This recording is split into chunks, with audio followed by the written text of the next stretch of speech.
Okay, quick story that has me literally shaking right now. So for context, I drive trucks and I stop at this Denny's to grab a coffee because I'm addicted to caffeine. I went in there to get my coffee to go and then I walked to the bathroom, but as I'm walking to the bathroom, it's this old guy sitting to the left with about 12 people that's celebrating his 89th birthday. I got a call from my dispatcher and he was like, yo, you can chill, no rush, they're not ready for the freight, so you can relax a little bit. Sat down, ordered some food, so now I'm sitting like across from the guy that's celebrating his birthday. Time goes by, I'm down there at the end of my meal and everybody that basically came to celebrate with him had left, so now it's just him and his wife. So as I get up to go wash my hands, I see him and I give him a smile. I'm like, happy birthday, young man, 89. That's a lot of memory to have.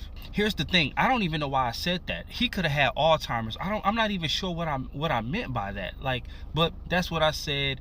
And he said, well, thank you, young man. And he smiled and he kind of just stared at me and I just walked back there and washed my fucking hands. So I come back and his wife is gone. She's talking to some other lady that goes to the same church they do. And he sees me, he says, come here, come here, come here.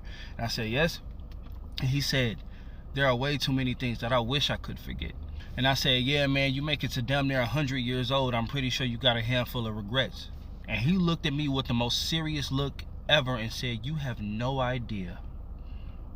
Well, now I'm curious. Do tell. He said, you know, I used to be a firefighter through the 60s and 70s. I said, that's what's up. That's a very commendable job. And he said, yeah, it should be. He said the 60s and 70s was a different time in every way possible. You know that, right? And I'm just like, yeah, no shit.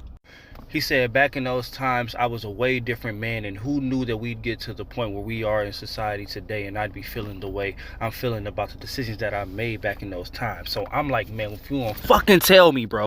So right before he took a very long pause, he looked at me and said, back in those times, it was very common for firefighters that looked like me to leave people that looked like you in burning houses and buildings and horrible situations just to say they couldn't get to us. He said more times than he'd like to admit, he would hear screaming black people and children in burning buildings and houses and apartments and stores and cars, and he would literally just pretend he didn't hear it. He said his last time doing it was when he made eye contact with the baby that he deliberately went into a building to save and deliberately didn't. And he said that was the last time he did it, and he quit that year.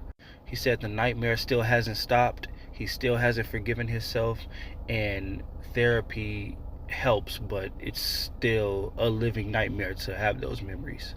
And I guess that shit just shocked me so much because when it came to firefighters, I never thought of them like that. Like when it came to like police officers, lawyers, and judges, and everybody else, we knew they didn't give a fuck, especially police officers. We knew they didn't give a fuck about us.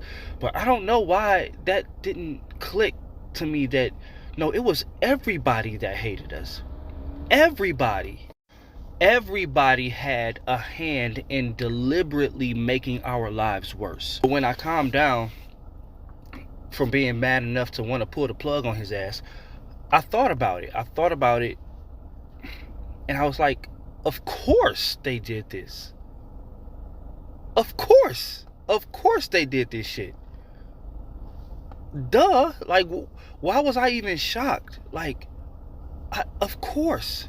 But it is something that I cannot think about for too long, because that visual of you fake going to save somebody and not saving them because of the color of their skin and the entire 911 understanding because, oh yeah, you couldn't get Jamal, oh well, just another one gone. Like, that shit, I don't know.